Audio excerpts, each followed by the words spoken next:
तो hello students, welcome back to BI. तो आज हम डिस्कस करेंगे अपना फोर्थ चैप्टर। 3 हमने खत्म कर लिए हैं, ठीक है। साथ ही साथ अपनी टेस्ट सीरीज भी चल रही है, तो जो क्वेश्चन है हम वहां पे देख रहे हैं। तो कार्बन के बारे में आज हमने पढ़ना है। बेसिकली कार्बन एक ऐसा कंपाउंड है या ऐसा एक तरह से ऑर्गेनिक कंपाउंड इसे कहा जाता है। तो कार्बन से जो भी कंपाउंड बनते हैं उन्हें ऑर्गेनिक केमिस्ट्री कहते हैं। अगर मैं केमिस्ट्री की बात करूं तो इस चैप्टर पे या ये चैप्टर एक तरह से बेस होता है पूरी की पूरी ऑर्गेनिक केमिस्ट्री का। बेसिकली 3 पार्ट होते हैं केमिस्ट्री के।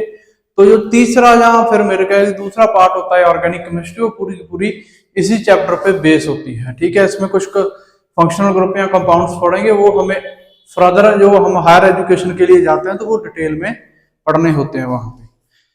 तो बात करते हैं कार्बन की। कार्बन क्या होता है, ठीक है। कार्बन जिसका एटॉमिक नंबर है 6 और इसकी जो सिंबल है वो है सी, ठीक है। एटॉमिक नंबर 6 होता है, सिंबल सी, और एटॉमिक मास इसका जो है वो होता है मेरे पास 12, ठीक है। तो अगर मैं कार्बन की बात करता हूं तो कार्बन में मेरे पास क्या है इन एग्जिस्टेंस। अगर मैं बात करूं तो कार्बन जो मेरे पास है वो 0.02% मेरे पास मिनरल्स के फॉर्म में होता है। फॉर एग्जांपल जैसे जो कि कोयले की खानें वगैरह हैं उसमें, और 0.03% मेरे पास कार्बन डाइऑक्साइड के रूप में है, ठीक है। अदरवाइज अगर मैं बात करूं तो फूड्स में भी अपने कार्बन होता है, ठीक है। अब हमने इसमें मेन क्या पढ़ना है कि इससे जो बने हुए कंपाउंड्स हैं वो पढ़ने हैं, ठीक है। उसकी रिएक्शनें पढ़नी है, नोमेनक्लेचर पढ़ना है इसका, और जो ये बॉन्ड बनाता है वो पढ़ने हैं हमें, ठीक है।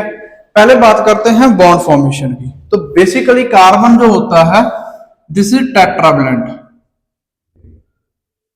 मतलब कैसे कि कार्बन है मेरे पास, इसका जो एटॉमिक नंबर 6 है K, L, M और M, इसमें होते हैं 2 और इसमें 4। तो इसकी आउटर मोस्ट शेल में होते हैं 4 इलेक्ट्रॉन्स, ठीक है। अब ये 4 इलेक्ट्रॉन क्या करते हैं, कार्बन एक ऐसा कंपाउंड है जिसके पास पॉसिबिलिटी होती है कि या तो ये 4 इलेक्ट्रॉन गेन कर ले और ये क्या कर सकता है लॉस ऑफ 4 इलेक्ट्रॉन। या तो ये गेन करके अपना आउटर मोस्ट शेल कंप्लीट कर ले, अदरवाइज ये 4 इलेक्ट्रॉन लॉस करके अपना आउटर मोस्ट शेल कंप्लीट कर ले। इस वजह से जब ये गेन करेगा तो इस पे आएगा C+4, ठीक है। कि 4 इलेक्ट्रॉन जब इसने गेन करेगा ना, गेन करेगा -4 आएगा। और अगर यही मेरे पास लॉस करता है 4 इलेक्ट्रॉन तो +4 आएगा, ठीक है। तो इस वजह से कार्बन कई बार +4 में भी होता है और कई बार -4 में भी होता है, ठीक है जी। हाँ, अब उसके बाद है मेरे पास, ठीक है, +4 में कब होएगा, जब वो अपने 4 इलेक्ट्रॉन डोनेट करेगा। हाँ, और -4 में होएगा जब वो 4 इलेक्ट्रॉन गेन करे के कोई कंपाउंड बनाएगा, तब वो -4 में होएगा, ठीक है। अब जो बॉन्ड होते हैं जो कार्बन मोस्टली बनाता है कोवलेंट बॉन्ड।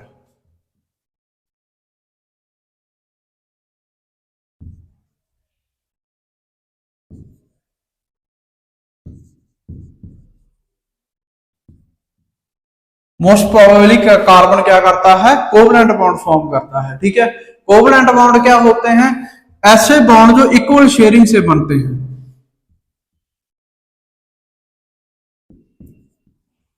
मतलब equal sharing of electron. Basically एक दो एलिमेंट के बीच में एक बॉन्ड फॉर्म होता है, ठीक है।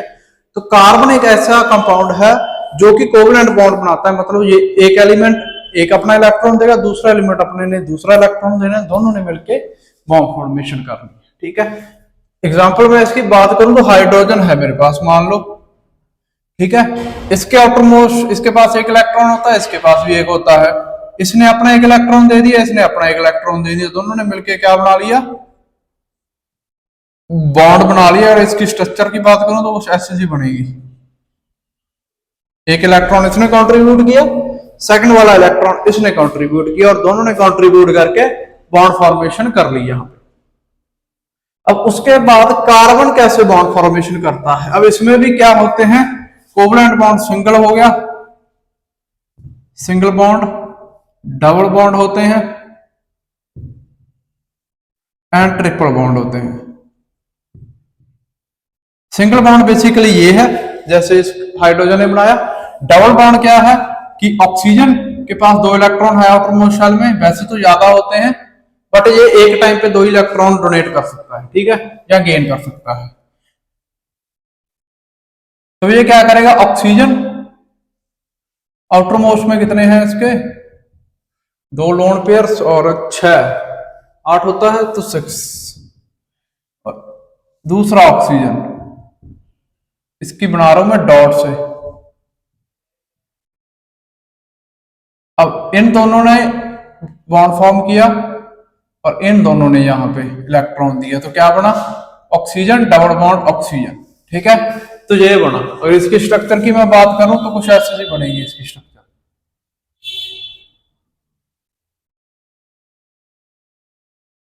ठीक है। अब इसके भी इस सर्कल में भी 8 पूरे हैं, इस सर्कल में भी 8 इलेक्ट्रॉन कंप्लीट है, तो ये जो बॉन्ड है इसको हम कहेंगे डबल बॉन्ड, ठीक है। ट्रिपल बॉन्ड क्या होता है कि मान लो मेरे पास नाइट्रोजन है, अब नाइट्रोजन के आउटरमोस्ट में होते हैं 5 इलेक्ट्रॉन, 2 नाइट्रोजन के ही मॉलिक्यूल में ले रहा हूं, ठीक है। अब क्या है, एक सेकंड, हाँ, इसमें क्या होता है कि 3 ट्रिपल बॉन्ड बनता है, तो ये तीनों के तीनों इलेक्ट्रॉन और ये तीनों के तीनों इलेक्ट्रॉन क्या करेंगे, बॉन्डिंग करेंगे। तो ये कैसे बनेगा, फिर ऐसे कुछ ये बनेगा, ठीक है। अब इस सर्कल में भी 8 इलेक्ट्रॉन कंप्लीट है और इसमें भी 8 कंप्लीट है, ठीक है। इसको हम कहेंगे, इसको अगर लिखना है तो ये ऐसे लिखा जाएगा, ये हो गया मेरा ट्रिपल बॉन्ड, ठीक है। अब इनमें कोवलेंट बॉन्ड क्या होता है कि इक्वल शेयरिंग हो रही है, इस वजह से इनमें बीच में बनने वाले बॉन्ड्स को हम कोवलेंट बॉन्ड कहते हैं, ठीक है। और आयनिक बॉन्ड हमने पढ़ा था मेटल ऑन मेटल चैप्टर में, अब ये है कोवलेंट बॉन्ड। अब कार्बन के केस में ये कैसे होता है वो देखते हैं।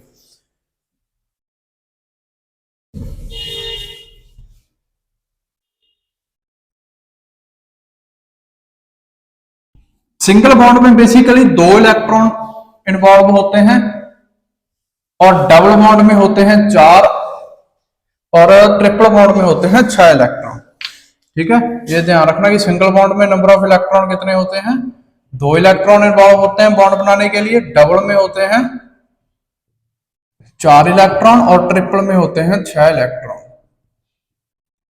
इससे बनता है 3 बॉन्ड ऐसे, इसमें 2 इलेक्ट्रॉन ऐसे ऐसे होते हैं तो ये ऐसे बनता है, और 4 इलेक्ट्रॉन से 2 से ये, इसमें है मेरे पास 6 इलेक्ट्रॉन, ठीक है। अब कार्बन में केस में क्या होता है कि कार्बन टेट्रावैलेंट है, जैसे ही कार्बन को मैं हाइड्रोजन से रिएक्ट कराता हूं तो देखो कार्बन के पास आउटरमोस्ट में पड़े हैं 4 इलेक्ट्रॉन, राइट। तो हाइड्रोजन तो 4 हाइड्रोजन से रिएक्ट कर सकता है क्योंकि हाइड्रोजन के पास एक ही इलेक्ट्रॉन है,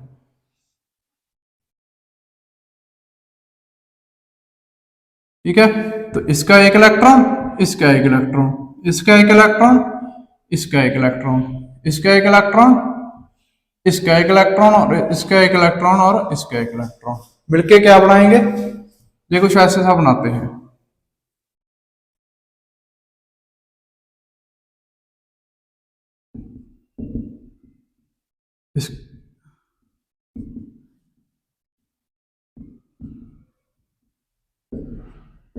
तो अगर इसको मैं नॉर्मली देखूं तो इसको मैं ऐसे लिख सकता हूं CH4, तो ये मीथेन या फिर नेचुरल गैस फॉर्म करते हैं, ठीक है। ऐसे कार्बन अपने बॉन्ड बनाता है और इस टाइप के जो बॉन्ड बनाएगा जब कार्बन, तो तब कार्बन पे होएगा -4, ठीक है, क्योंकि कार्बन ज्यादा इलेक्ट्रोनेगेटिव होता है एज कंपेयर टू हाइड्रोजन, ठीक है जी।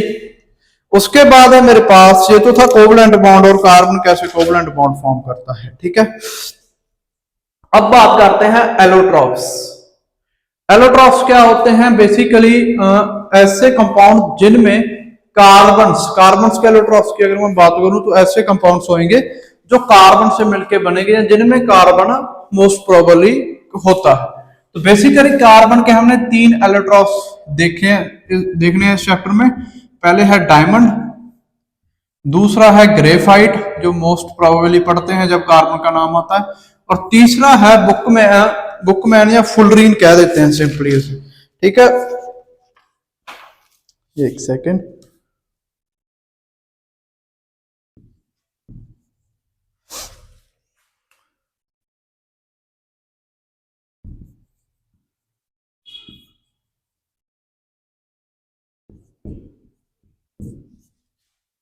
ठीक है, बकमिनिस्टर फुलरीन बेसिकली C60, इसमें 60 कार्बन होते हैं। ठीक है, अब कई बार क्वेश्चन क्या पूछते हैं एचबीएस में, ये पूछा जाता है हरियाणा बोर्ड में। बेसिकली सीबीएसई का वो लेवल नहीं कि ये क्वेश्चन पूछे। ठीक है, सीबीएसई में शायद आए ये, एचबीएसई में आता है कि हरियाणा बोर्ड में क्या है कि जो ये डायमंड और ग्रेफाइट होता है। अब हमें पता है कि diamond is the most strongest allotropes या फिर मोस्ट स्ट्रॉन्गेस्ट मटेरियल, राइट। और ग्रेफाइट उतना स्ट्रॉन्ग नहीं होता, हालांकि दोनों ही किसमें मिलके बनते हैं, अपने कार्बन से मिलके बनते हैं, और दोनों ही एक ही जगह पे मिलते हैं। मान लो ग्रेफाइट है कोयले खानों में ही हम बात कर लें अगर, तो इनमें क्या कारण होता है कि एक तो बहुत ज्यादा स्ट्रॉन्ग हो गया, दूसरा नहीं हुआ उतना। ठीक है, अब जो फॉर्मेशन ऑफ डायमंड होती है ना, फॉर्मेशन ऑफ डायमंड में क्या होता है कि जब हीरा बनता है खानों में, तो उस वक्त उस हीरे के ऊपर बहुत ज्यादा प्रेशर और टेम्परेचर होता है, तब जाकर हीरा तैयार होता है। कई सौ गुना उस पर टेम्परेचर और प्रेशर कोयले पे लगता है, और तब जाके वो कोयले से हीरा मेरे पास तैयार होता है। ठीक है, तो हाईली प्रेशर और टेम्परेचर की वजह से, एक सेकेंड, हाँ, हाईली प्रेशर और टेम्परेचर की वजह से जो मेरे पास डायमंड होता है उसमें जो कार्बन कार्बन का बॉन्ड फॉर्म हो रहा है, वो उनकी जो डिस्टेंस होती है वो एक तो सिमेट्रिक हो जाती है, सेकेंडली उनकी जो बॉन्ड लेंथ है वो कम हो जाती है। इस वजह से ये स्ट्रॉन्ग होता है बहुत ज्यादा, और ग्रेफाइट में ऐसा नहीं होता। सेकेंडली क्या है कि जो हीरा और ग्रेफाइट है, इन दोनों में थर्मोडायनेमिकली ज्यादा स्टेबल होता है मेरे पास ये। ठीक है,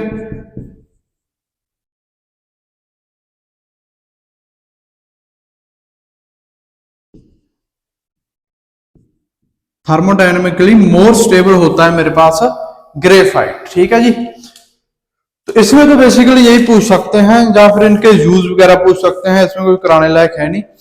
उसके बाद मेरे पास है ऑर्गेनिक कंपाउंड्स, जिसके लिए कार्बन मोस्ट फेमस है अपने ऑर्गेनिक कंपाउंड्स के लिए। तो कार्बन के जो कंपाउंड्स होते हैं उन्हें हम कहते हैं ऑर्गेनिक कंपाउंड, और इस पे ऊपर पूरी की पूरा एक पार्ट या एक केमिस्ट्री, या फिर इन कंपाउंड्स की जो केमिस्ट्री होती है, कार्बन के कंपाउंड्स की जो केमिस्ट्री होती है, उसे कहते हैं ऑर्गेनिक केमिस्ट्री। ठीक है, सेकेंडरी एक चीज और, जो हीरा होता है ना, अपना हीरा कभी भी इलेक्ट्रिसिटी कंडक्ट नहीं करता, वो हमेशा इंसुलेटर की तरह बिहेव करता है, ये ध्यान रखना।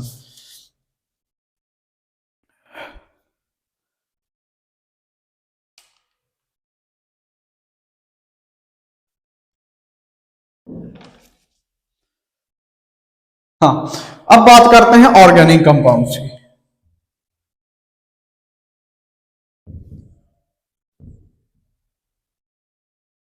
ऑर्गेनिक कंपाउंड्स में क्या होता है, ऐसे कंपाउंड्स जो कार्बन से मिलकर बनते हैं, ज्यादातर लिविंग बींग्स में ये पाए जाते हैं। एग्जांपल की अगर मैं इसकी बात करता हूं तो अल्कोहल हो गया, एल्डिहाइड हो गए, कार्बोहाइड्रेट्स हो गए, ठीक है, ग्लूकोज वगैरह, वो सारे ऑर्गेनिक के एग्जांपल है। ऑर्गेनिक कंपाउंड्स का क्या होता है, इनका जो मेल्टिंग एंड बॉइलिंग पॉइंट होता है वो लो होता है, low boiling point and melting point. ठीक है, और इसकी जो केमिस्ट्री की स्टडी होती है, जो ऑर्गेनिक कंपाउंड को हम पढ़ते हैं जब, तो उसे हम कहते हैं, study of organic compound is called organic chemistry.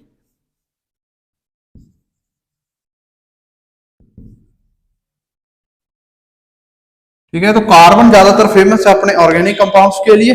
ठीक है, अब इसमें सबसे पहले मेरे पास आते हैं हाइड्रोकार्बन।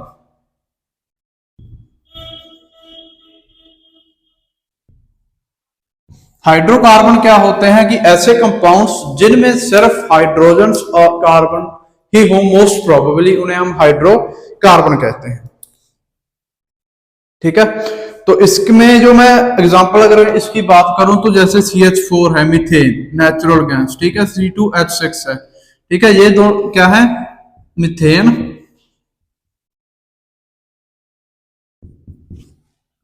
इथेन, ठीक है, ये किसके एग्जांपल है, ऑर्गेनिक कंपाउंड्स के एग्जांपल है, सॉरी हाइड्रोकार्बन या ऑर्गेनिक कंपाउंड एक ही तरह है। अब हाइड्रोकार्बन भी दो तरह के होते हैं मेरे पास।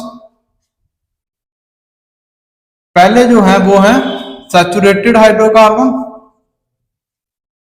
और दूसरे जो होते हैं वो होते हैं अनसैचुरेटेड। सैचुरेटेड और अनसैचुरेटेड में बेसिकली क्या डिफरेंस होता है, सैचुरेटेड तो वो सारे कंपाउंड होंगे जो मेरे पास, या ऐसे कंपाउंड्स, सॉरी यही लिखते हैं हम सैचुरेटेड। सैचुरेटेड बेसिकली ऐसे कंपाउंड्स होते हैं जो जिनमें सिर्फ सिंगल बॉन्ड हो, ठीक है, ऐसे compounds which the compound which have only single bond, ठीक है, उन्हें कहेंगे सैचुरेटेड कंपाउंड। अगर एग्जांपल की मैं बात करता हूं तो CH4, C2H6, C3H6H8, ठीक है, तो ये सारे जो होते हैं मेरे पास सैचुरेटेड कंपाउंड होते हैं। अगर इसमें बात करूं तो ये ऐसा होता है, चारों के चारों हाइड्रोजन सिंगल बॉन्ड से जुड़े हैं। इसमें क्या है, इसमें मेरे पास जो, एक सेकेंड, हाँ, तो इसमें बेसिकली क्या होता है कि C कार्बन कार्बन हाइड्रोजन ऐसे जुड़े होते हैं ये, ठीक है, और इसमें 3 कार्बन आ जाते हैं, मतलब सारे सभी में क्या है, सिंगल बॉन्ड प्रेजेंस होता है। जिनमें सिंगल बॉन्ड होता है उसे हम सैचुरेटेड कंपाउंड कहते हैं बेसिकली। और इसका फॉर्मूला होता है, जनरल फॉर्मूला अगर सैचुरेटेड कंपाउंड का बात करूं तो मैं CnH2n+ में 2, ठीक है, ये इसका जनरल फॉर्मूला होता है सैचुरेटेड कंपाउंड्स का। उसके बाद अनसैचुरेटेड कंपाउंड कौन से होते हैं। अनसैचुरेटेड कंपाउंड में बेसिकली मेरे पास ऐसे कंपाउंड आ जाते हैं जिनमें ज्यादातर डबल या फिर ट्रिपल बॉन्ड हो, उन्हें हम कहेंगे अनसैचुरेटेड कंपाउंड्स, ठीक है, the compound which haves double bond and double bond and triple bond. Unsaturated में दो तरह के होते हैं, पहले हो गए एल्कीन और दूसरे होते हैं एल्काइन। एल्कीन में बेसिकली क्या होता है, compound have double bond only, compound have double bond, और इसमें होते हैं ट्रिपल बॉन्ड, ठीक है। जो एल्कीन होती है ENE रिप्रेजेंट करती है डबल बॉन्ड को, और YNE रिप्रेजेंट करता है ट्रिपल बॉन्ड को, ठीक है। इसका अगर एग्जांपल मैं कहता हूं तो वो है मेरे पास ये डबल बॉन्ड CH2, ठीक है, ये इसका एग्जांपल है। इसमें क्या होता है, CH ट्रिपल बॉन्ड CH, ठीक है, ये इसका एग्जांपल है। और इसकी अगर मैं जनरल फॉर्मूले की बात करता हूं तो वो मेरे पास होता है CnH2n, और इसका जो जनरल फॉर्मूला है वो मेरे पास होता है CnH2n-2, जो इसका जनरल फॉर्मूला होता है, ठीक है। अब इसके अलावा एक चीज और होती है, वो है अल्काइल ग्रुप। अब ये तो अनसैचुरेटेड और सैचुरेटेड थे, और ठीक है, इनके अलावा जो मेरे पास ग्रुप्स हैं उन्हें कहते हैं अल्काइल ग्रुप्स। अल्काइल ग्रुप्स कौन से होते हैं, मान लो मैंने जो सैचुरेटेड है, अनसैचुरेटेड है, इनमें से एक हाइड्रोजन निकाल के उसकी जगह, या उस जो एक हाइड्रोजन निकाल के जो ग्रुप बनता है उस ग्रुप को मैं बेसिकली अल्काइल ग्रुप कहता हूं, अगर सैचुरेटेड कंपाउंड से हाइड्रोजन मैं निकाल दूं, ठीक है। तो बेसिकली CH4 है मेरे पास, राइट, CH4 में से मैं एक हाइड्रोजन निकाल दूं तो मेरे पास CH3 बनेगा, और एक कार्बन ने बॉन्ड बनाना है किसी के साथ, तो ये जो ग्रुप है इसको मैं अल्काइल ग्रुप कहूंगा, ठीक है। मतलब क्या है कि सैचुरेटेड कंपाउंड्स हैं हमारे पास या हाइड्रोकार्बन्स हैं, उनमें से एक हाइड्रोजन रिमूव करके जो बचा हुआ मेरे पास ग्रुप है उसे मैं अल्काइल ग्रुप कहूंगा। मिथेन में से मैंने CH एक हाइड्रोजन रिमूव करके CH3 बनाया और इसे कहते हैं मिथाइल ग्रुप। उसी तरह अगर मैं C2H6 में से निकालता हूं एक हाइड्रोजन तो मेरे पास C2H5 बनेगा और इसे कहते हैं इथाइल ग्रुप। ठीक है, क्लियर है। मिथाइल इथाइल ग्रुप क्या होता है, जब सैचुरेटेड हाइड्रोकार्बन में से तुम एक हाइड्रोजन रिमूव कर देते हो तो तुम्हारे पास अल्काइल ग्रुप तैयार होते हैं। ठीक है, उसके बाद है मेरे पास साइक्लिक हाइड्रोकार्बन। सैचुरेटेड हो गए, अनसैचुरेटेड हो गए, और तीसरे जो होते हैं वो हैं cyclic.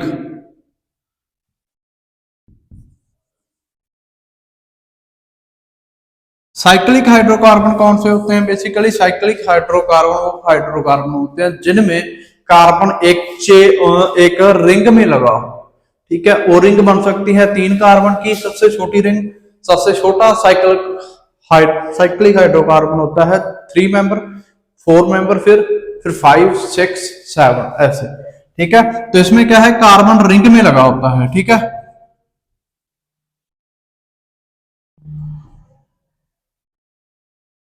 Carbon atom present in a ring. जो कार्बन एटम है वो एक रिंग में प्रेजेंस होता है, उसको हम कहते हैं साइक्लिक हाइड्रोकार्बन बेसिकली जो है। ठीक है, नेक्स्ट एग्जांपल अगर मैं बात करूं तो ये 3 कार्बन की सबसे छोटी साइक्लिक रिंग है जिसको कहते हैं साइक्लिक प्रोपाइल। ठीक है, और इसके अलावा मेरे पास मोस्ट फेमस साइक्लिक रिंग होती है कैसे करके, इसको कहते हैं बेंजीन। ठीक है, बेंजीन बेसिकली जो, अगर हम बेंजीन की बात करूं ना, जो हम बेसिकली फिनॉल यूज करते हैं या फिनाइल यूज करते हैं, उसमें क्या होता है, ये उसको बनाने के लिए इस बेंजीन रिंग में से एक हाइड्रोजन निकालना पड़ता है, फिर OH ग्रुप लगता है, फिनॉल तैयार होता है। वो फिनॉल्स इसी रिंग से हम बना सकते हैं, इसको अल्कोहल से रिएक्शन करा के, या इसमें OH ग्रुप ले आके बेस से या कैसे भी ले आओ तो हम यहां से फिनॉल बना सकते हैं। इसको कहते हैं बेंजीन। एक्चुअल में इसकी स्ट्रक्चर होती है ऐसे,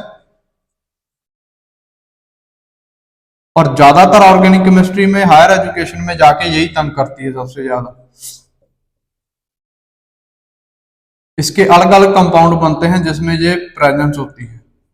ठीक है, ये इसकी एक्चुअल स्ट्रक्चर है, बट इसको ऐसे भी लिख देते हैं। ठीक है, और ये हाईली स्टेबल अनसैचुरेटेड कंपाउंड भी है। ठीक है, क्योंकि इसमें जो डबल बॉन्ड है ये रिंग में होता है, एक ऐसे घूमता रहता है रेजोनेंस में। ठीक है, ठीक है, और ये अनसैचुरेटेड के एग्जांपल थे, ये सैचुरेटेड का एग्जांपल था। Saturated hydrocarbon, saturated cyclic hydrocarbon, unsaturated cyclohydrocarbon. ठीक है, अब उसके बाद है मेरे पास नोमेनक्लेचर इसका हाइड्रोकार्बन का।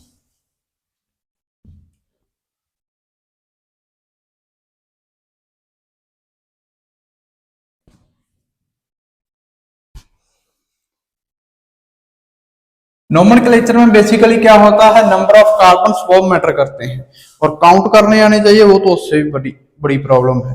ठीक है, तो अगर एक कार्बन एटम है तो मेरे पास मेथ, हम उसको नाम देते हैं, सॉरी 2 कार्बन है तो एथ, 3 है तो प्रॉप, 4 है तो ब्यूट, 5 है तो मेरे पास पेंट, 6 है तो मेरे पास हेक्स, 7 है तो हेप्ट, 8 है तो मेरे पास ऑक्ट, 9 है तो मेरे पास नॉन, 10 है तो मेरे पास डेक। बेसिकली एक कार्बन है, अगर एक कार्बन है तो तुम उसको नाम दोगे मिथ, और 2 है तो एथ, 3 है तो प्रॉप, 4 है तो ब्यूट, 5 है तो पेंट, 6 है तो हेक्स, 7 है तो हेप्ट, 8 है तो ऑक्ट। ठीक है, तुम्हारे बेसिकली 6 ही होता है, तो देख लेना, सारे भी कर सकते हो। उसके बाद क्या है, अगर सिंगल बॉन्ड है, ठीक है, सिंगल बॉन्ड के लिए हम यूज करते हैं ANE, डबल बॉन्ड के लिए हम यूज करते हैं ENE, और ट्रिपल बॉन्ड के लिए यूज होता है YNE। कहां यूज होता है? अगर देखो इसमें तो सिंगल बॉन्ड ही रहेगा एक कार्बन में, इस वजह से ये क्या हो जाएगा, मिथेन हो जाएगा। ठीक है, CH4 एक कार्बन है, एक कार्बन के लिए मिथ यूज किया, सारे के सारे सिंगल बॉन्ड हैं, उसके लिए एन यूज किया, मिथेन फॉर्म हो गया मेरे पास। ठीक है, सिमिलरली ही जैसे मेरे पास पिथ है, CH2 CH2 है। ठीक है, तो इसमें क्या है, दो कार्बन है मतलब इथ, और CH2 CH2 है, इसका मतलब क्या है, इसमें डबल बॉन्ड है। राइट, डबल बॉन्ड के लिए इन यूज करते हैं YNE, तो ये इथीन हो जाएगा। ठीक है, इसको अगर लिखना है तो ऐसे लिख सकते हो। ठीक है, अगर मेरे पास क्या है, सेम है, CH ट्रिपल बॉन्ड CH है। ठीक है, दो कार्बन के लिए इथ और ट्रिपल बॉन्ड के लिए यूज करना है YNE, इथाइन, इथीन, इथाइल। ठीक है, तो ये हम ऐसे इसको नाम देते हैं। उसके बाद क्या है, इसके IUPAC नेम है, ये तो था जर्नल नेम, और दो तरह की नेमिंग होती है बेसिकली, कॉमन नेम हो गया, IUPAC नेम हो गया। ठीक है, ज्यादातर IUPAC प्रेफर किया जाता है कि उसमें हम थोड़ा एक्यूरेटली अच्छे से बता पाते हैं किसी भी कंपाउंड के बारे में। ठीक है, IUPAC नेमिंग के कुछ रूल्स होते हैं।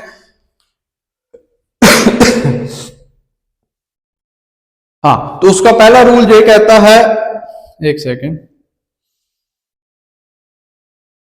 हाँ, IUPAC नेमिंग में क्या होता है, इसमें रूल्स होते हैं। पहला रूल कहता है कि हमने पहले ऐसी चेन को उठाना है या ऐसी सिंपल और लंबी कार्बन चेन लेनी है जितनी प्रोबेबली लॉन्गेस्ट कार्बन चेन हम ले सकते हैं। ठीक है, तो पहले रूल में है लॉन्गेस्ट कार्बन चेन हमने लेनी है किसी भी कंपाउंड में। ठीक है, उसके बाद क्या करना है,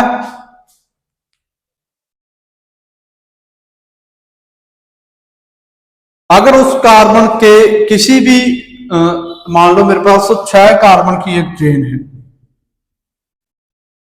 और इसके यहां पे एक और कार्बन है।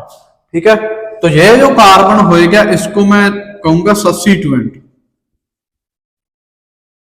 कोई भी कार्बन या कोई भी अल्काइल ग्रुप अगर प्रेजेंस है कार्बन की साइड पे, साइड चेन पे, ठीक है, तो उसको हम सब्स्टिट्यूएंट कहेंगे। दूसरा रूल इसका ये है। तीसरा रूल होता है कि जो मेरे पास कार्बन चेन ली है मैंने, उसको नंबरिंग करनी है। अब नंबरिंग कैसे करनी है, अब कार्बन चेन होती है तो ऐसे सीधे कार्बन तो होंगे ही नहीं, राइट, तो ये अपनी बैलेंसिंग कंप्लीट करेगा ना, ऐसे कुछ होएगा।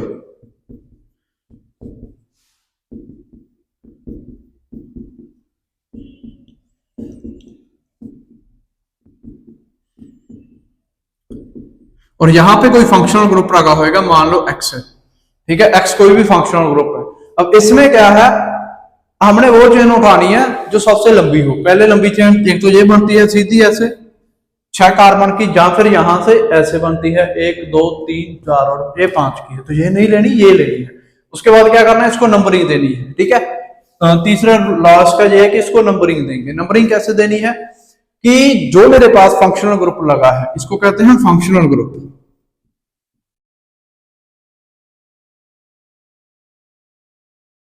अब जो मेरे पास फंक्शनल ग्रुप लगा है उस फंक्शनल ग्रुप को मैंने सबसे कम नंबर पे रखना है। ठीक है, जो ये फंक्शनल ग्रुप है मेरे पास, इसको मैंने सबसे कम, मान लो इसको 1 के अप्रॉक्स रखना। ठीक है, तो सिंपली क्या है, एक दो ही ऑप्शन है इसमें तो मेरे पास। एक तो मैं इधर से नंबरिंग शुरू करूं 1 2 3 4 5 और 6। ठीक है, एक तो मेरे पास ये ऑप्शन बनता है कि मैं जो मेरा फंक्शनल ग्रुप है उसको एक नंबर ही दूं। ठीक है, सेकेंडरी मेरे पास क्या बनता है कि मैं 1 2 3 4 5 6 ऐसे नंबरिंग करूं। ठीक है, इसमें क्या है कि इस नीचे वाली जो नंबरिंग हुई है उसमें मेरे पास ये फंक्शनल ग्रुप सबसे कम 1 नंबर पे आ रहा है, ऊपर वाली में ये क्या आ रहा है 6 नंबर पे आ रहा है। तो मेरे पास जो ऊपर वाली नंबरिंग है वो गलत है और नीचे वाली जो मेरे है वो एग्जैक्ट सही नंबरिंग है। ठीक है, क्यों? क्योंकि ये फंक्शनल ग्रुप मिनिमम नंबर पे रहना चाहिए, ये मेरे रूल में लिखा है। ठीक है, उसके बाद अगला रूल क्या कहता है कि जो मेरे पास सब्स्टिट्यूएंट होएगा तुम्हारा, जैसे ये CH3 है, तो इसको तुम अलग से जो नंबर आएगा उसके अकॉर्डिंगली उस नंबर पे जो भी तुम्हारा अल्काइल सब्स्टिट्यूट लगा हुआ है उसको मेंशन करोगे।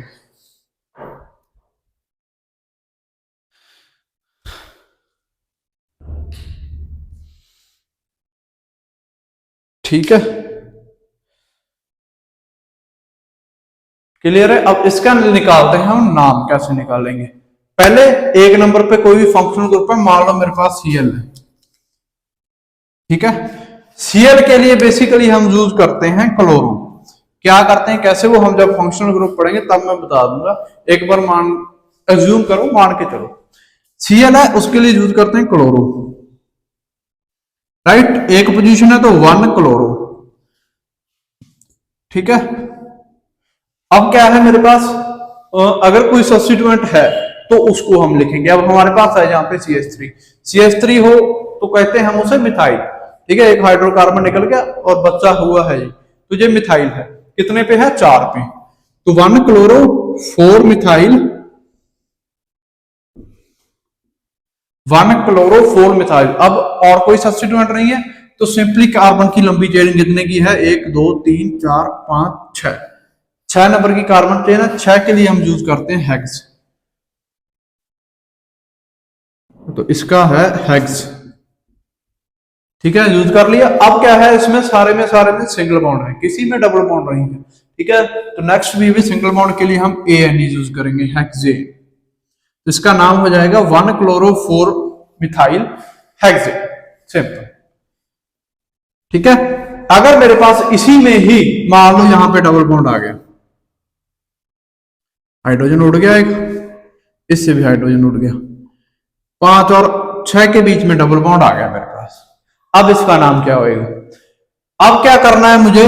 सेम 1 क्लोरो तो है ही है, 4 मिथाइल है, ठीक है। उसके बाद क्या, 6 कार्बन के लिए हेक्स यूज करूंगा, हेक्स है। अब ENA लगाना है, राइट। अब IUPAC नेम में क्या होता है, जब भी हम यूज करते हैं, अगर AN यूज कर रहे हैं सिंगल बॉन्ड है फिर तो कोई दिक्कत नहीं। जैसे ही डबल बॉन्ड आया तो तुम्हें डबल बॉन्ड की पोजीशन भी बतानी पड़ेगी, ठीक है। अब इसमें क्या है, 1 2 3 4 5 और 6 के बीच में डबल बॉन्ड है, तो जो पहले आता है 5 उसको रिप्रेजेंट करेंगे कि हेक्स 5 ईन, तो ये इसका नाम होएगा। 4 क्लोरो यानी कि 1 नंबर कार्बन है जिसपे Cl ग्रुप लगा है, 4 मिथाइल 4 नंबर पे मेरे पास मिथाइल ग्रुप लगा है, हेक्स 6 कार्बन की चेन है, 5 जिसमें से 5 नंबर पे मेरे पास ENE डबल बॉन्ड प्रेजेंट है, ठीक है। तो ये मेरे नोमेनक्लेचर है जो मैं यूज करूंगा ऑर्गेनिक कंपाउंड्स के लिए, ठीक है। अब बात करते हैं इनकी, ये जो फंक्शनल ग्रुप आए हैं, कैसे कैसे फंक्शनल ग्रुप हैं, कौन कौन से फंक्शनल ग्रुप तुम्हारे सिलेबस में हैं, और उनको वही अगर लगे आ जाए तो उनको क्या नाम देंगे, वो बात करते हैं।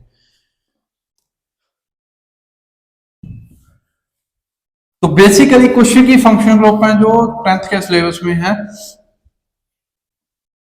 वो देखते हैं कौन कौन से। सबसे पहले है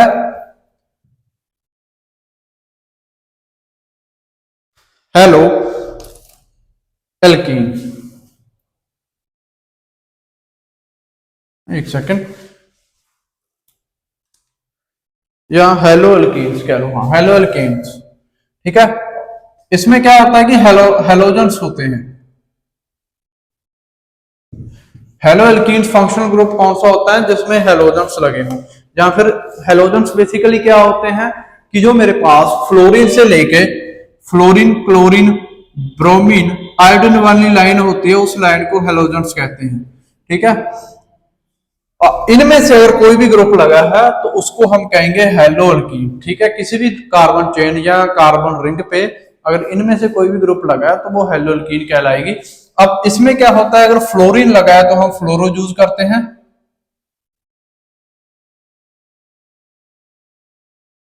क्लोरीन लगा है तो क्लोरो यूज करते हैं, ब्रोमीन लगा है तो ब्रोमो यूज करते हैं, IUPAC नेमिंग की बात कर रहा हूं, और आइडो लगा है तो आयोडीन लगाया तो आइडो यूज करते हैं आईयूपीएसी नेम में एज ए सुफिक्स,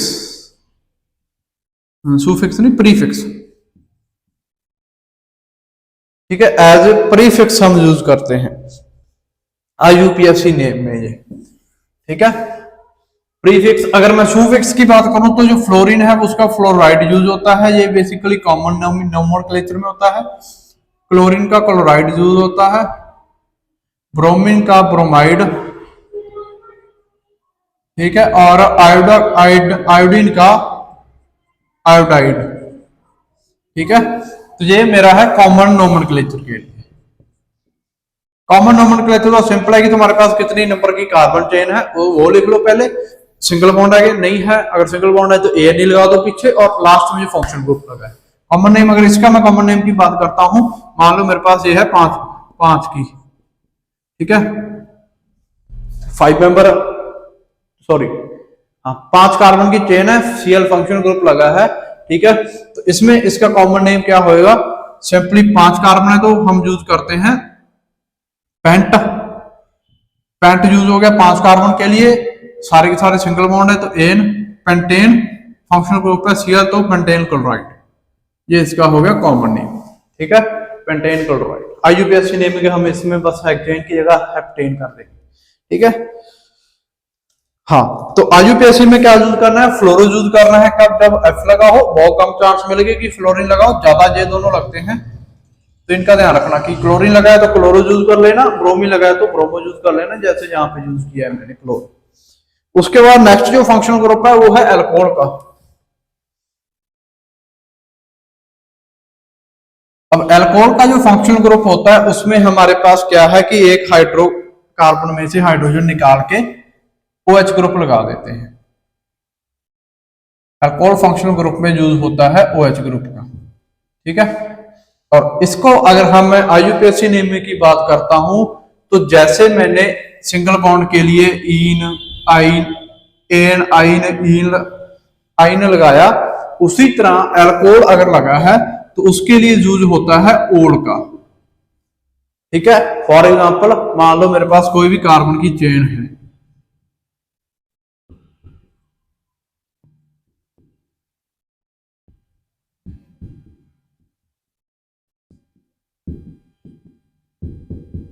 ये है मेरे पास, ठीक है। अब इसमें क्या है, पहले तो मैं नंबरिंग करूंगा, ठीक है, तो नंबरिंग 1 2 3 4 ऐसे होगी। सेकेंडली क्या करना है मेरे को, हाँ लॉन्गेस्ट चेन यही बनती है इसकी, तो कोई दिक्कत ही नहीं। सेकंड टाइप पे मेरे को क्या करना है, अब इसका नाम देने हैं हमने, ठीक है। तो OH के लिए हम यूज करेंगे ओल का, ठीक है, ओल का यूज करेंगे। तो क्या होएगा, पहले OH लगा है, ओल का यूज कहां करना है, इनकी जगह पे करना है,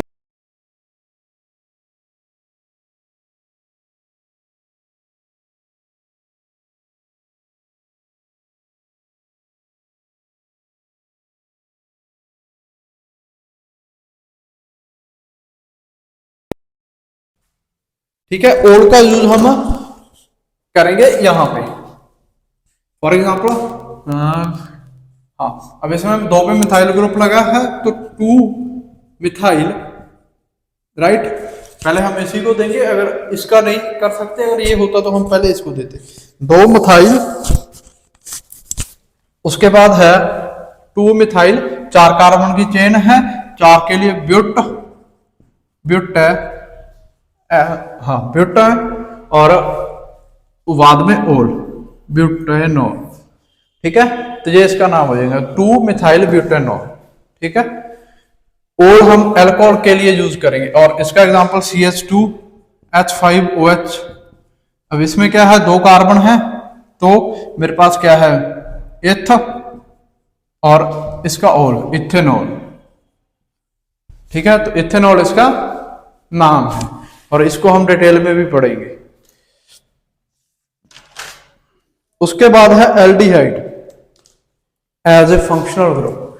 एल्डिहाइड के केस में क्या होता है कि मेरे पास एक स्पेशल टाइप का फंक्शनल ग्रुप आता है जिसको बेसिकली नाम दिया जाता है कार्बोनाइल ग्रुप का। बेसिकली एक फंक्शनल ग्रुप होता है ऐसे से, इसको कहते हैं कार्बोनाइल। अगर इस फंक्शनल ग्रुप में हम एक साइड हाइड्रोजन लगा दें, दूसरी साइड इसी फंक्शनल ग्रुप को किसी कार्बन चेन के साथ जोड़ दें, तो ये बनता है मेरा एल्डिहाइड। ठीक है, और एल्डिहाइड के लिए मैंने क्या करना है, एज जैसे जहां पे अल्कोहल की जगह मैं और यूज कर रहा था, उसी तरह एल्डिहाइड के लिए मैंने यूज करना है एल एल। ठीक है, एग्जांपल अगर इसकी मैं बात करूं तो CH3 CH2 C double bond OH, ये है 3 कार्बन है मेरे पास, तो सिंपली क्या है प्रोप और ये सारा ग्रुप कौन सा है एल्डिहाइड का, तो एल प्रोपेनॉल। ठीक है, तो ये इसका नाम हो जाएगा प्रोपेनॉल। क्लियर है। अगर अब इसमें हाइड्रोजन लगाया मैंने, राइट, अब इसी ग्रुप को क्या है, मैं दोनों साइड ही अगर मैं किससे कनेक्ट करता हूं, कार्बन चेन से। ठीक है, इस साइड भी कार्बन चेन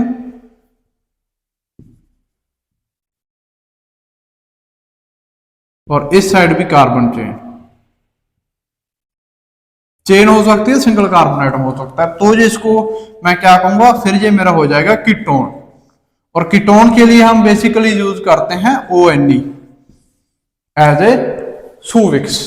ठीक है, तो बेसिकली कीटोन के लिए यूज करते हैं। एग्जांपल की बात करता हूं तो मैं इसकी CH3 C double bond O CH3, दोनों साइड कार्बन जोड़ दिए मैंने इस फंक्शनल ग्रुप पे, राइट। तो ये क्या हो जाएगा, 3 कार्बन है प्रोप, और ये जो ग्रुप है इसको नाम दूंगा मैं ONe कीटोन का, तो ONe, तो प्रोपेनॉन। ठीक है, ये इसका नाम हो जाएगा। उसके बाद क्या है मेरे पास, नेक्स्ट जो फंक्शनल ग्रुप है वो है मेरे पास कार्बोक्सिलिक एसिड का। कार्बोक्सिलिक एसिड में क्या होता है कि उसी तरह सेम ही ये ग्रुप होता है, बस इस ग्रुप में हाइड्रोजन, जहां पे एल्डिहाइड में हाइड्रोजन लगा हुआ था और कीटोन में वहां पे एक कार्बन चेन आ रही थी, कार्बोक्सिलिक एसिड में वहां पे OH आ जाता है, इसको कहते हैं कार्बोक्सिलिक एसिड। कार्बोक्सिलिक एसिड में यहां पे एक OH ग्रुप आ जाता है। ठीक है, तो बेसिकली हाइड्रोजन, एल्डिहाइड की हाइड्रोजन की जगह एक OH ग्रुप आ गया, तो इसमें बेसिकली मैं यूज करूंगा ic acid as a suffix nomenclature के लिए। एग्जांपल इसका मैं बात करूं तो CH3 C double bond O OH, और इसको कई बार ऐसे भी लिख देते हैं COH। ठीक है, तो दोनों सेम ही है, इसको थोड़ा मैंने खोल के लिखा है, इसको थोड़ा मैंने एक फॉर्मूले में कंस्ट्रक्ट करके लिखा है। तो इसमें क्या है, कितने कार्बन, 2 कार्बन, मतलब इथ, और इसका इक acid ethanoic acid, ethanoic acid इसका फिर नाम हो जाएगा। ठीक है, इक एसिड इसमें हम एज ए सुफिक्स यूज करते हैं। अब उसमें मेरे पास इसमें इसको, इसका एक जनरल नाम भी होता है, वो है एसिटिक एसिड, इसको एसिटिक एसिड से नाम से भी ये जाना जाता है, ज्यादा फेमस इसका ये नाम है। ठीक है, तो ये तो थे मेरे कुछ फंक्शनल ग्रुप जो हमारे सिलेबस में है। ठीक है, अब बात करते हैं इनकी रिएक्शंस की, केमिकल प्रॉपर्टीज कह लो या फिर मेरी रिएक्शंस कह लो। ठीक है, अब कार्बन के कंपाउंड्स जो मेरे पास हैं वो रिएक्शन कैसे देते हैं, हमें वो देखना है।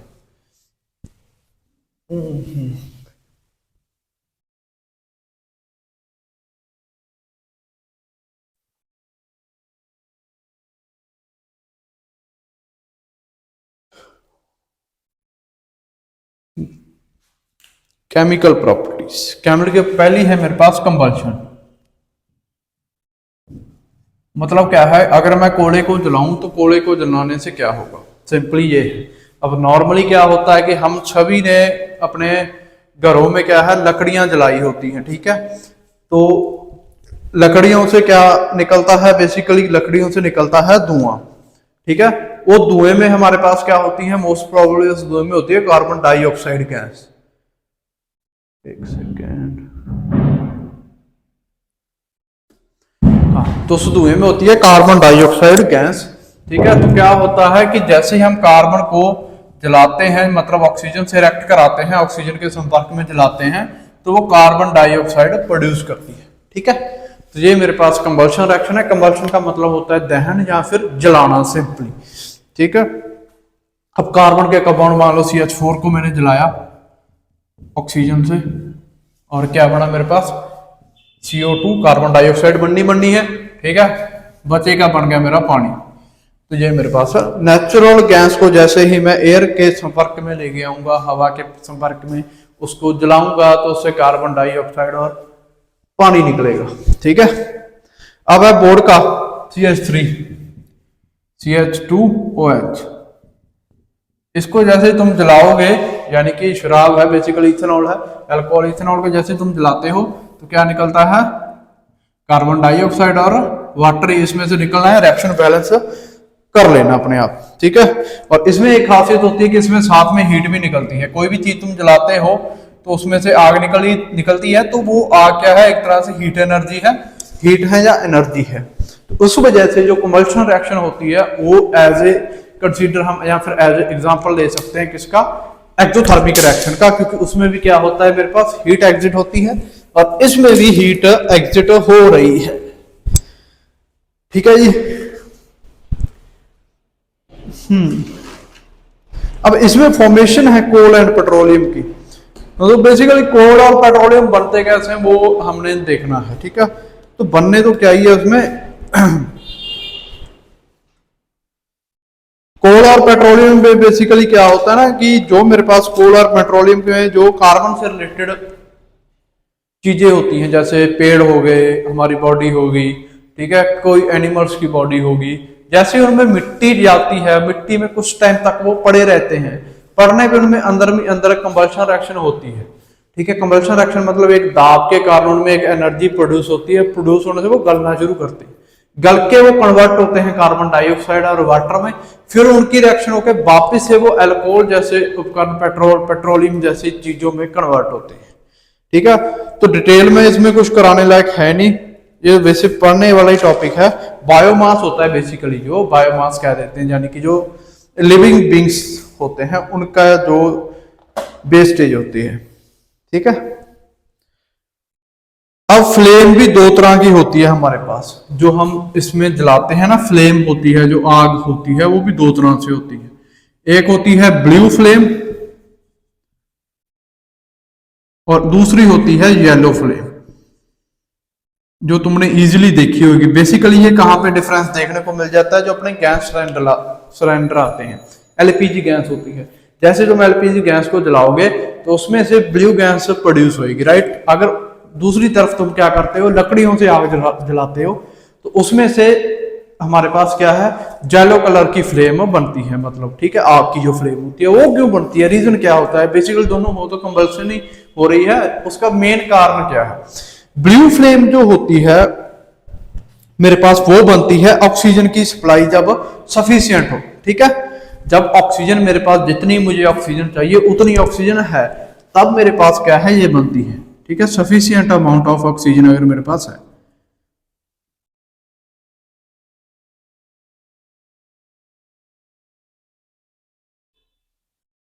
ठीक है।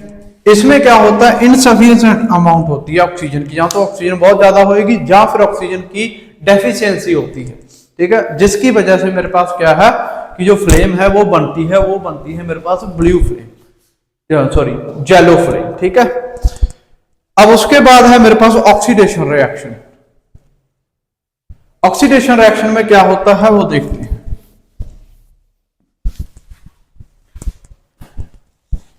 ऑक्सीडेशन में बेसिकली जो मेरे पास है, ऑक्सीजन की जो होती है वो होती है, गेन ऑफ ऑक्सीजन होता है और लॉस ऑफ हाइड्रोजन होता है ऑक्सीडेशन में। अब इसमें ऑक्सीडेशन दो टाइप की हो सकती है, ठीक है। ऑक्सीडेशन में बेसिकली होना तो यही है, हमने पहले चैप्टर में पढ़ा है कि गेन ऑफ ऑक्सीजन होना है, लॉस ऑफ हाइड्रोजन होना है, राइट। तो इसमें दो तरह के हो सकते हैं, पहले है पार्शियल ऑक्सीडेशन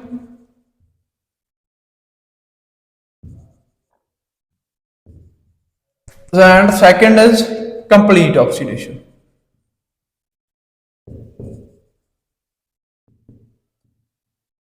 पार्शियल ऑक्सीडेशन में क्या होता है कि चीज बीच में जाके रुक जाती है, मतलब जो फाइनल चीज प्रोडक्ट हमें चाहिए था, जो बनना था, वो ना बन के कुछ ऐसा बन जाए जो बीच की स्टेज में बनता है, ठीक है, तो उसे हम कहेंगे पार्शली ऑक्सीडेशन। बेसिकली इसमें बेसिकली जो ऑक्सीडाइजिंग एजेंट होते हैं वो यूज हम मोस्ट प्रोबेबली करते हैं। ऑक्सीडाइजिंग एजेंट का बेसिकली मतलब होता है कि ऐसा एजेंट जो ऑक्सीडेशन करवा पाए, वो होता है CrO3। तो ये क्या करता है, ये अल्कोहल की कराता है ऑक्सीडेशन और उसको कन्वर्ट करता है एल्डिहाइड में, ठीक है। ये अल्कोहल है,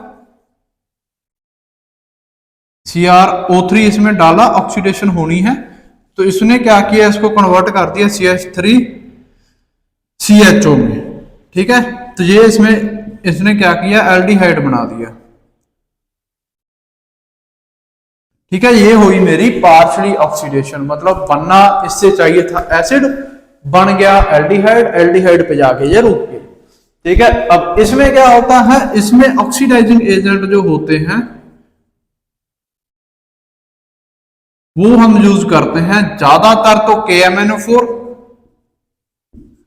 और अगर ये ना हो तो हम K2Cr2O7, दोनों का सेम काम है, दोनों से कोई मर्जी यूज कर लो, ठीक है। करना क्या है बेसिकली, अब ये अल्कोहल है, इसमें हमने KMnO4 डाल दिए मानो, ठीक है। तो इसने क्या करना था, एल्डिहाइड बना था, एल्डिहाइड की जगह जहां पे CH3COOH एसिटिक एसिड बना देगा ये, और इसको कहेंगे कंप्लीट ऑक्सीडेशन, ठीक है। तो ये मेरा है कंप्लीट ऑक्सीडेशन, ठीक है। मतलब अल्कोहल से एसिटिक एसिड अगर बन रहा है तो कंप्लीट ऑक्सीडेशन हो रही है, अल्कोहल से एल्डिहाइड या कीटोन बन रहा है तो पार्शियली ऑक्सीडेशन हो रही है। उसके बाद है एडिशन रिएक्शन। एडिशन रिएक्शन में क्या है कि हमें ऐड करना है कुछ, वो कुछ क्या हो सकता है वो देखते हैं।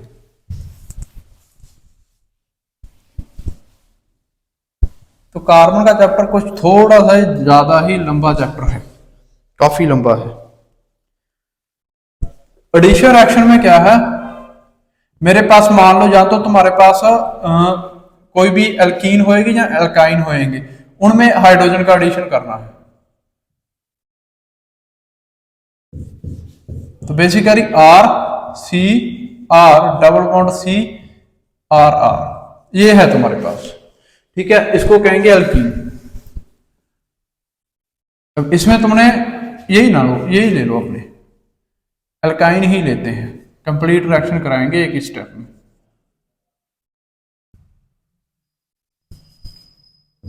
RC triple bond CR।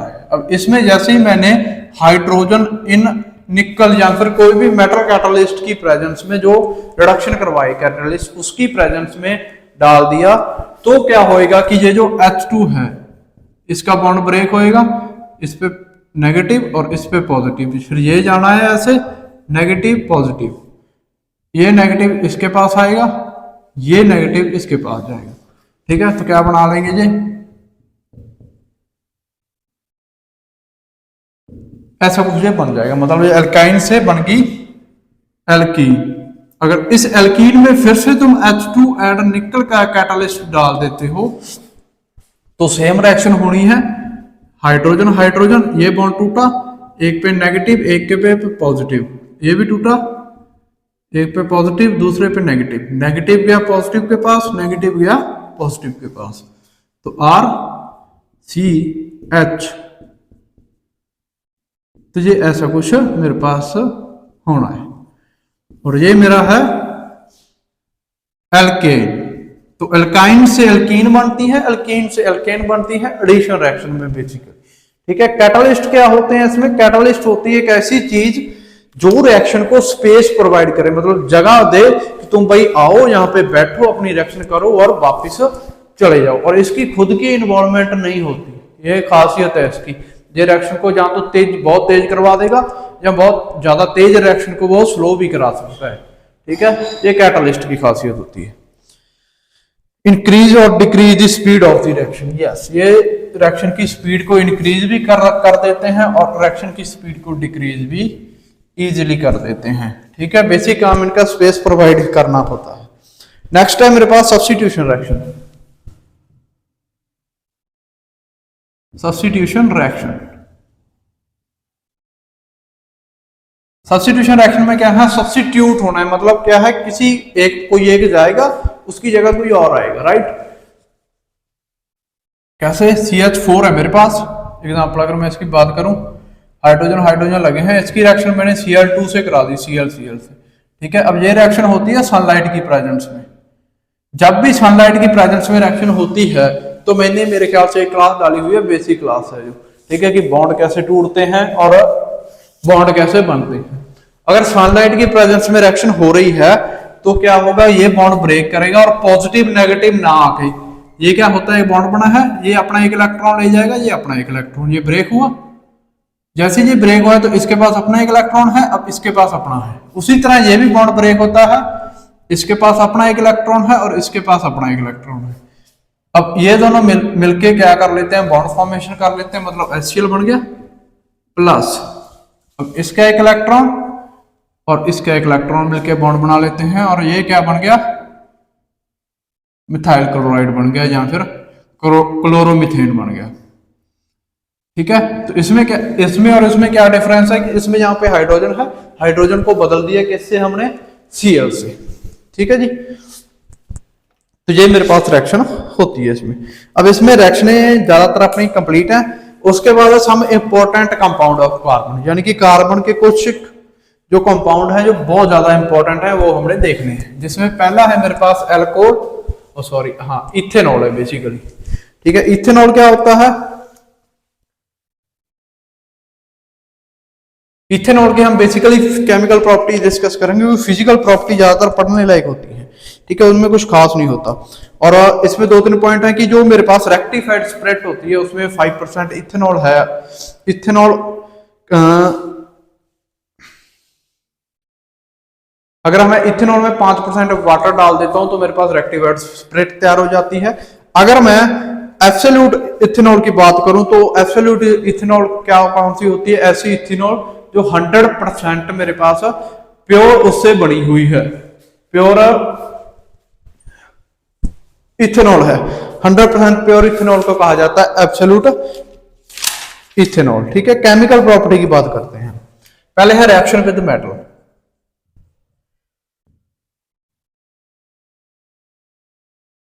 तो ये मेटल से कैसे रिएक्ट करते हैं पहले ये देखते हैं, ठीक है। तो मेटल से रिएक्शन करानी है, मान लो मेरे पास सोडियम मेटल है CH3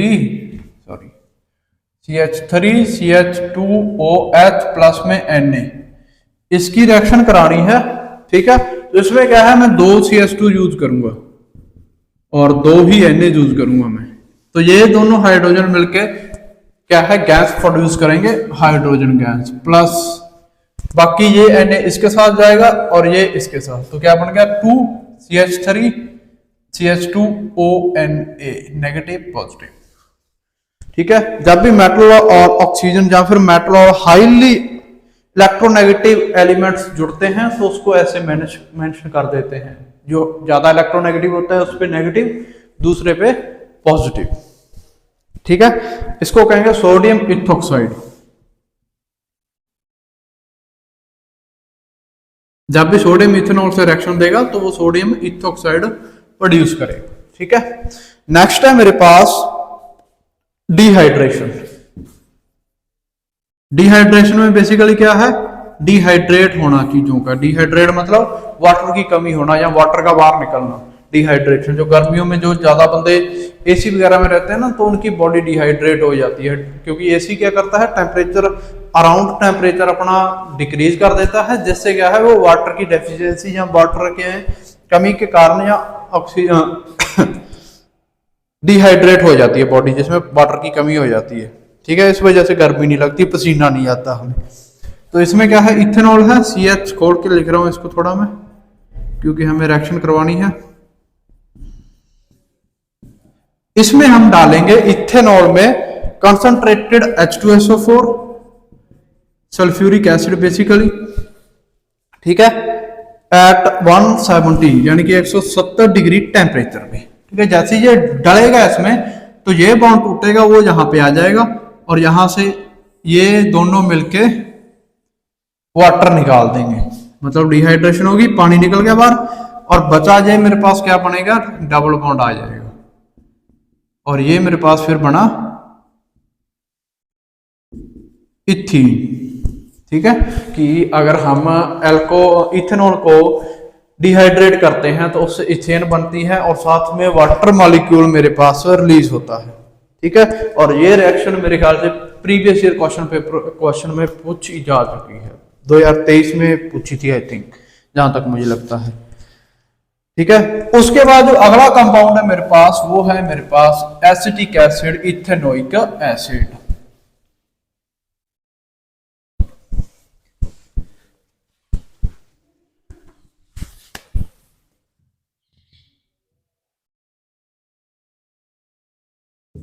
इथेनोइक एसिड को एसिटिक एसिड भी कह देते हैं। ठीक है,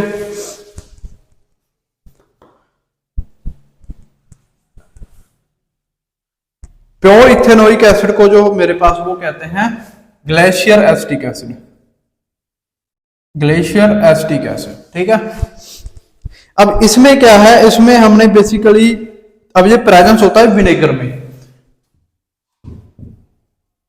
विनेगर में पाया जाता है। अब इसकी केमिकल प्रॉपर्टीज हमने पढ़नी है।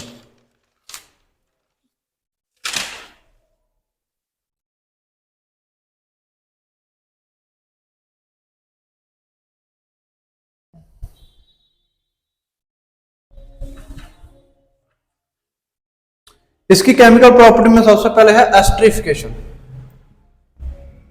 एस्टरिफिकेशन में क्या है कि एस्टर का हमें एस्टर बनाना है बेसिकली।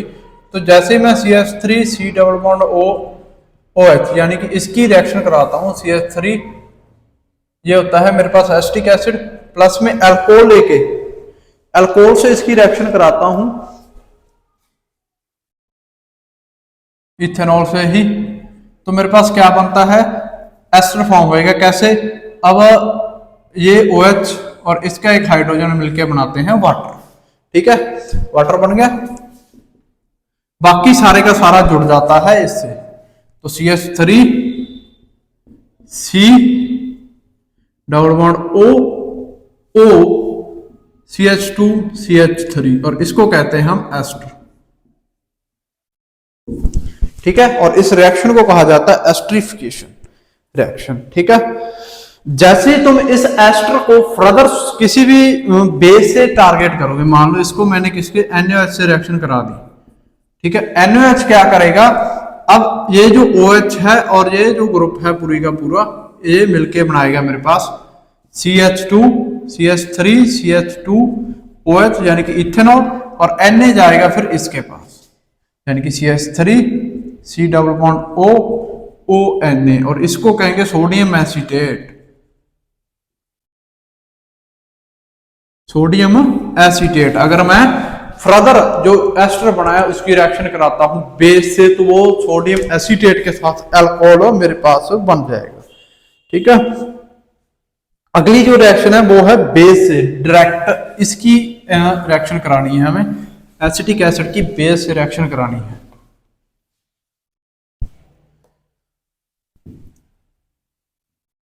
रिएक्शन विद बेस, तो जैसे ये बेस से रिएक्शन करेगा तो क्या बनेगा वो हमें देखना है।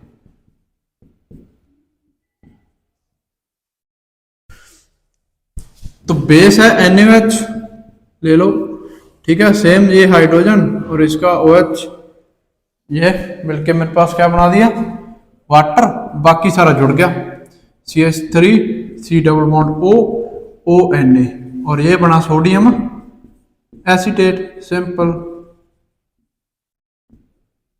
सोडियम एसीटेट मेरे पास यहां पे बन के तैयार हो गया।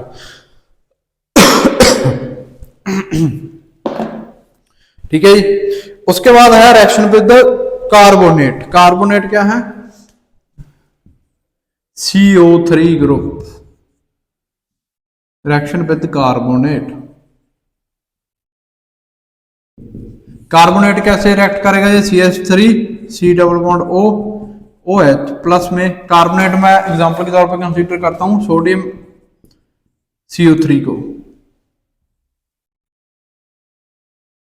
ठीक है, ये कार्बोनेट है, सोडियम कार्बोनेट। सोडियम कार्बोनेट से जैसे मैंने रिएक्शन करानी है तो मेरे पास क्या बनेगा।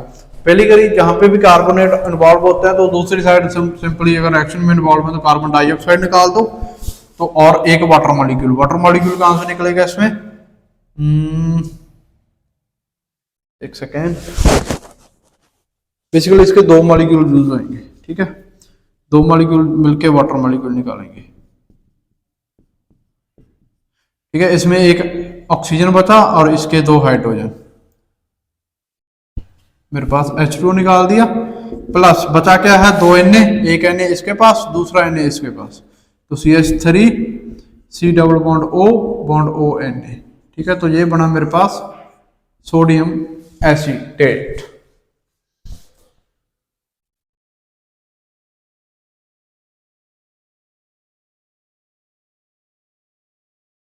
नेक्स्ट जो मेरे पास है वो है रिएक्शन विद मेटल हाइड्रोकार्बन्स, ठीक है। अब ये तो कार्बोनेट थे, मेटल हाइड्रोकार्बन से कैसे रिएक्ट करेगा वो देखते हैं, ठीक है। तो मेटल हाइड्रोकार्बन से जैसे ही हम रिएक्शन देंगे इसको, तो मेरे पास क्या बनेगा, मेटल हाइड्रोकार्बन क्या है मेरे पास, कि मान लो NaHCO3 है, प्लस में इसकी रिएक्शन मैंने करा दी CH3COOOH से, ठीक है। तो इसमें क्या है, कार्बन डाइऑक्साइड तो निकलनी है, क्लियर है ये तो। अब एक हाइड्रोजन जे, दूसरी ये,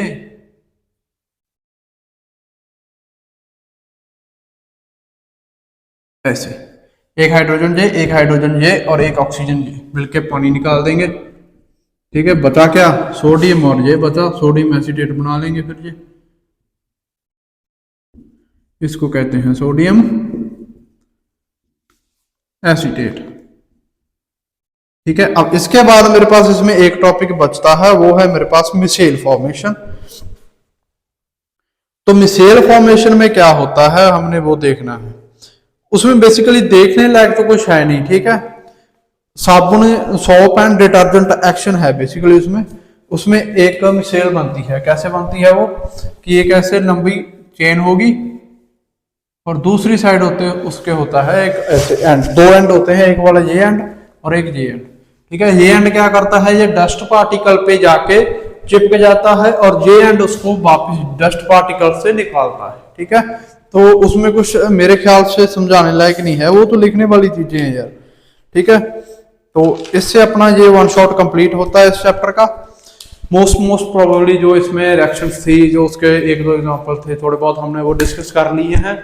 आई होप आपको समझ आया हो। अगर कोई भी डाउट है इस चैप्टर में तो यू कैन भी कमेंट कर सकते हैं, और इसके जो क्वेश्चंस हैं वो डिस्क्रिप्शन में मिलेंगे, राइट। सेकेंडली जो मेरे पास, अगर आपको कुछ क्वेश्चन इस चैप्टर में से मोस्ट प्रोबेबली ज्यादा क्वेश्चन आए हैं एज कम्पेयर टू, अब मैंने पिछले 2 साल के पेपर देखे हैं 22 और 23 के, उसमें जो मेटल नॉन मेटल है उससे इतने नहीं आए क्वेश्चन, बट जो कार्बन के चैप्टर हैं इसमें से क्वेश्चन काफी आए हुए हैं, डायरेक्ट 5 मार्क्स में भी आए हुए हैं, ऑप्शन टाइप में भर के हैं, ठीक है। तो ये चैप्टर ध्यान से करना है, इस चैप्टर काफी अच्छे मार्क्स का होता है। केमिस्ट्री के लेवल पे तो ये सबसे ज्यादा मार्क्स के ही आते हैं, ठीक है। ओवरऑल भी ये साइंस में काफी अच्छी वेटेज रखता है, ठीक है। जब से पीरियोडिक टेबल कटा है तो ये तो किंग है सर पूरी की पूरी केमिस्ट्री का 10th क्लास की, तो ये ध्यान से करना, ठीक है। तो आई होप सारा समझ आया होगा। अगर कोई डाउट हुआ तो यू कैन भी कमेंट कर सकते हो आप, ठीक है। तो मिलते हैं नेक्स्ट लेक्चर में, तब तक के लिए पढ़ते रहें और चैनल को सब्सक्राइब करते हैं।